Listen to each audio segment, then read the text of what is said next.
Audio Jungle.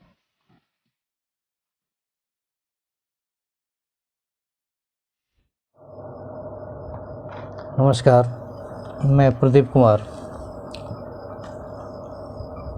आप सबका स्वागत करता हूं अपने YouTube चैनल पर। दोस्तों, हम सभी पिछले एपिसोड में बात कर रहे थे कि दंगे के पीछे कौन है, किसकी साजिश है। तो बात बहुत स्पष्ट है कि इस देश में कानून का राज है, संविधान है और इसके तहत ही वैसे सारे लोगों को पकड़कर जेल के भीतर पहुंचाया गया है जो इसके लिए जिम्मेवार हैं। लेकिन हाँ, असली कारण क्या है और इसके पीछे कौन है, तो ये किसी से छिपी हुई बात नहीं है। इस देश में की गुलामी की दास्तान 1000 साल पुरानी है। बहुत साल मुस्लिम शासकों ने यहाँ राज किया, मुग़लों ने राज किया, उसके बाद अंग्रेज़ों ने 200 साल राज किया। इसके बाद हमें आज़ादी प्राप्त होती है और उसके बाद कांग्रेस का अधिकांश, आज़ादी के बाद अधिकांश करीब 75 सालों में 60 साल कांग्रेस का शासन रहा है।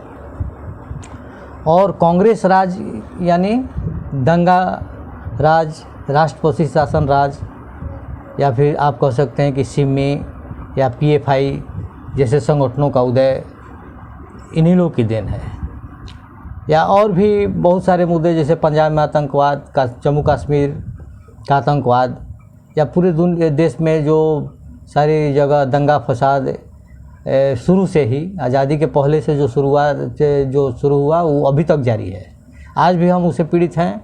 और आज तो स्थिति ये आन पड़ी है कि अपने देश में लोग अपना, हिंदू लोग त्यौहार मनाएं तो उस पर पत्थरबाजी होती है और उसके बाद दंगे भड़क जाते हैं और ऊपर से गोली भी चलाई जाती है, बम फोड़े जाते हैं और बहुत सारी आगजनी होती है, बहुत सारे घर दुकान जला दिए जाते हैं, संपत्ति का बहुत सारा नुकसान होता है। इसके बाद सवाल होता है कि भाई यहाँ पर मुस्लिमों का दमन हो रहा है, यहाँ मुस्लिमों का घर या बुलडोज़र चल रहा है। तो सवाल इससे कहीं ज़्यादा बड़ा है कि आखिर मुस्लिम का जो धर्म है या जो त्यौहार है उसके ऊपर तो कोई पत्थरबाजी नहीं होती, और हिंदुओं के त्यौहार जब आते हैं तो उसके ऊपर पत्थरबाजी होती है, गोली चलाई जाती है, आगजनी की जाती है, मर्डर किया जाता है, मार दिया जाता है। तो ये स्थिति बहुत कोई एक दिन की नहीं है। ये कांग्रेस की सबसे बड़ी, जो यहाँ की राजनीतिक दल जो सत्ता में सबसे अधिक रही, सबसे सर्वाधिक दिन शासन की, और आज इन्हीं लोगों की पीड़ा है कि नरेंद्र मोदी जब इन लोगों से नहीं हार रहे हैं तो इनको लगता है कि इनके दंगा करवाएं, इनको बदनाम करें, देश को कमज़ोर करें, देश का विकास अवरुद्ध कर दें। तो ये सारी बातें चल रही हैं। तो इसके लिए बहुत ज़रूरी हो जाता है कि इन सारी चीज़ों का क्या उपाय हो। इसका कोई ना कोई तो निदान निकालना पड़ेगा। बहुत दिनों से आज आज़ादी के हम लोग 75 साल हो गए और अभी भी हम लोग उसी पीड़ा को झेल रहे हैं जो हम लोग, हमारे बंटवारे के जो कारण बना था कि हम मुसलमान और हिंदू, जैसा कि सरदार पटेल भी सदन में इस बात को, बंटवारे के समय की बात उन्होंने कहा था कि भाई हिंदू और मुसलमान एक साथ नहीं रह सकते, इसलिए देश बटा।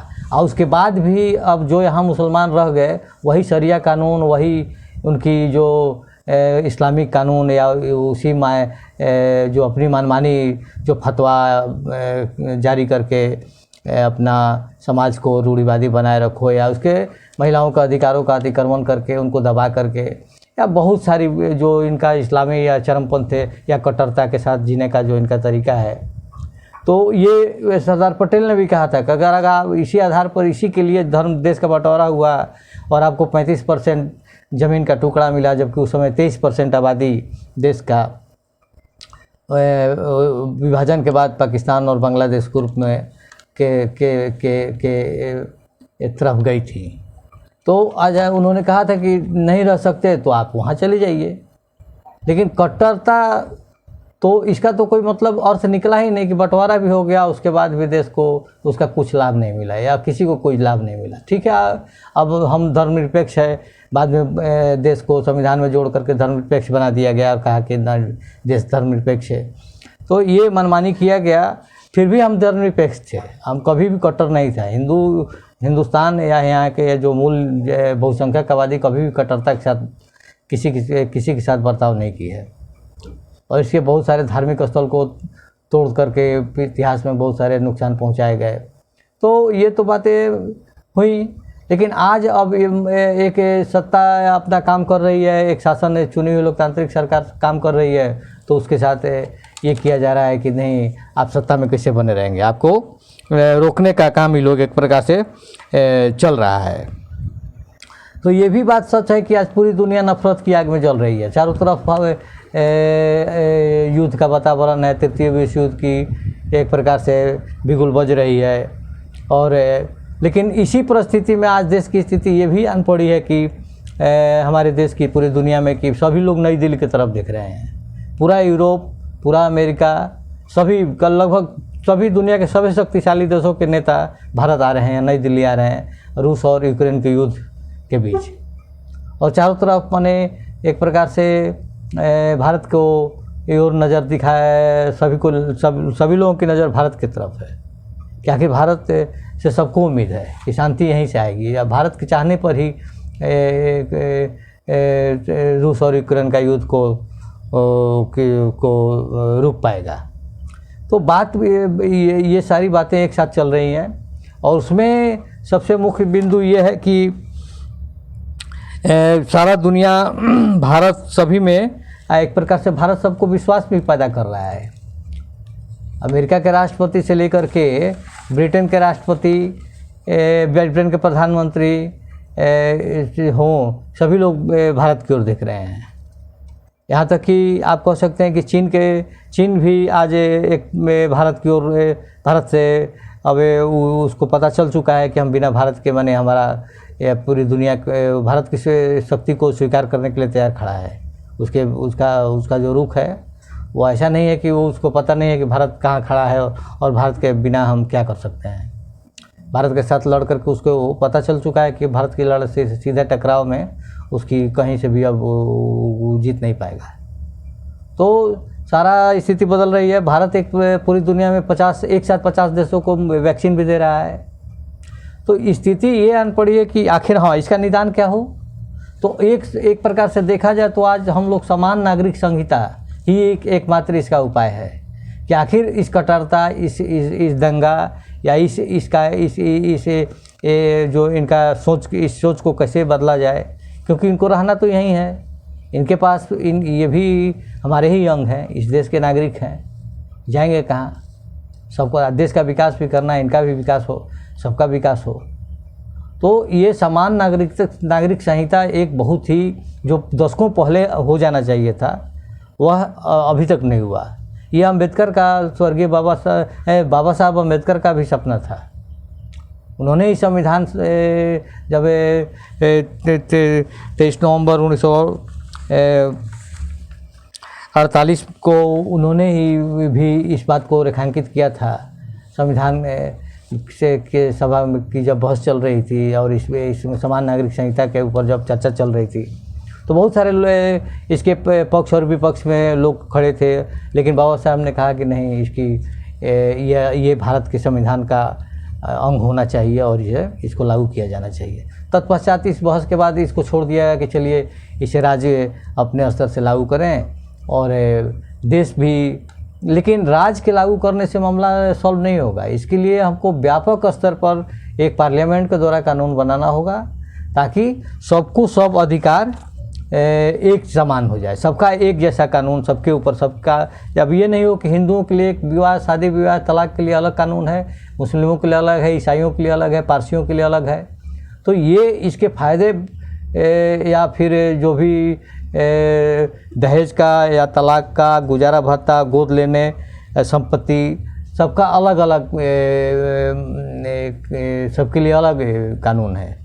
तो सबको एक जगह एक कानून, एक जैसा कानून हो जाए, सामान्य नागरिक संहिता, सबके लिए एक जैसा व्यवस्था हो जाए, तो इससे अच्छी बात क्या हो सकती है।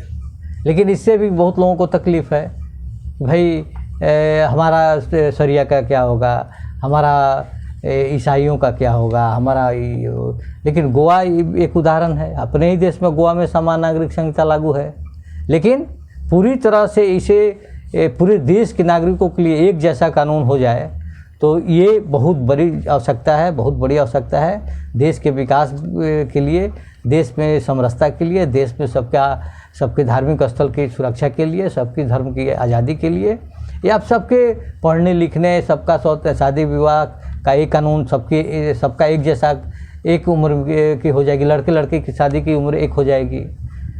ऐसा नहीं है कि फिर मुस्लिमों का लड़कियों की शादी बहुत कम उम्र में ही करने का व्यवस्था है, 9-10 साल में उनकी उम्र में वो लोग कहते हैं कि शादी मुस्लिमों की लड़कियों की हो सकती है, जबकि हिंदुओं का 18 साल है या लड़कों का 21 साल है। तो ऐसा समान नागरिक संहिता के लागू होने से सबका 21 हो जाएगा या 23 हो जाएगा या वो 18 हो जाएगा या 20 हो जाएगा, लेकिन किसी में कोई भेदभाव नहीं रह जाएगी। तो ये बहुत ज़रूरी है कि समान नागरिक संहिता के ऊपर सरकार पहल करे। जैसे धारा 370 की समाप्ति हुई, राम मंदिर का निर्माण हो रहा है, या फिर CAA कानून बना, या फिर ट्रिपल तलाक के ऊपर और भी बहुत सारी। तो इससे मुस्लिम महिलाओं को या मुस्लिमों को ज़्यादा फ़ायदा होगा, हिंदुओं को बहुत ज़्यादा फ़ायदा इसमें नहीं होगा, क्योंकि हिंदू तो लगभग सभी में एकरूपता आ चुकी है, बेटा बेटी का फ़र्क मिट चुका है, संपत्ति का अधिकार भी बेटा बेटियों को एक जैसा हो गया है। तो ऐसा कुछ नहीं है, बहुत ज़्यादा फ़ायदा इन्हीं लोगों को होगा।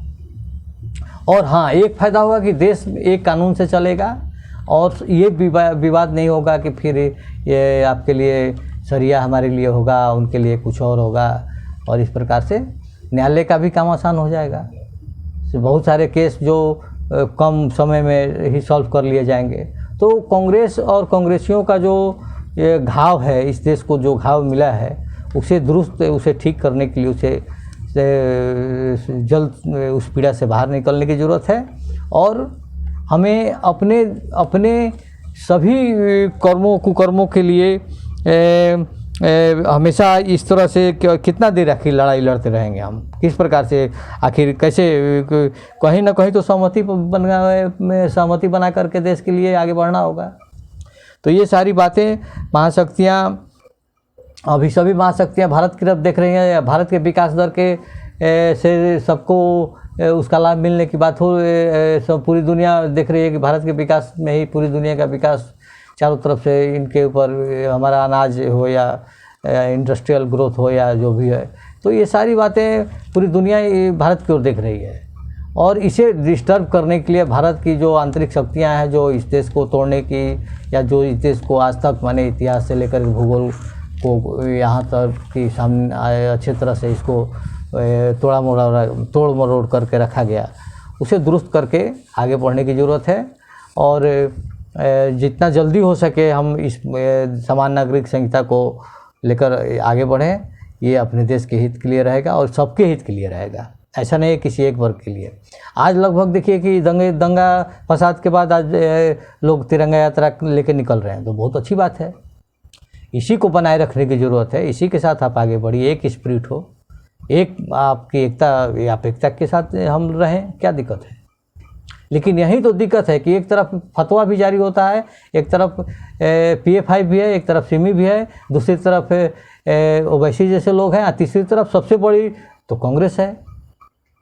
कांग्रेसियों का तो कोई जवाब ही नहीं है। तो कभी भी इनके पास एक ही मुद्दा है कि बस गांधी परिवार है, इसके अलावा और कुछ नहीं।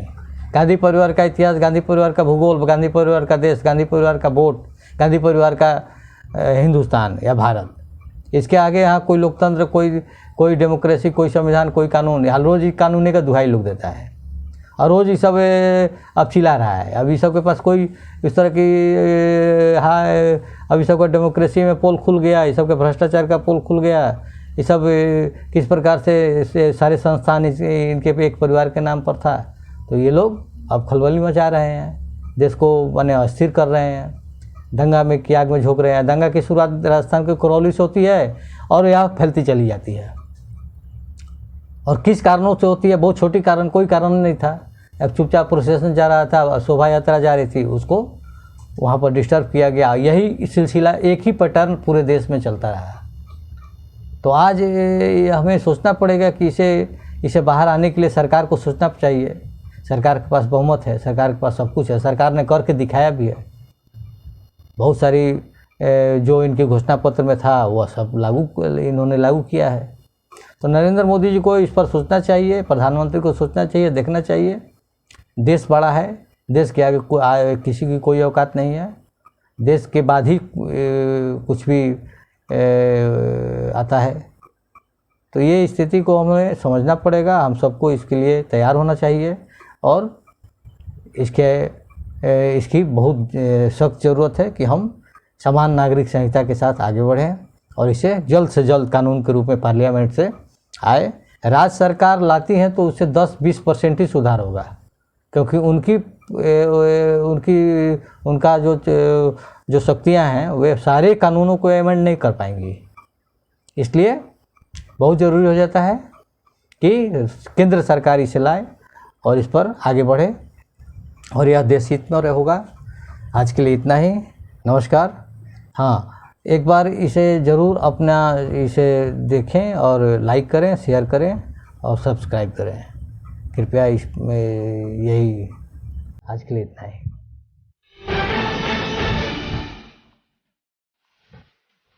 Audio Jungle.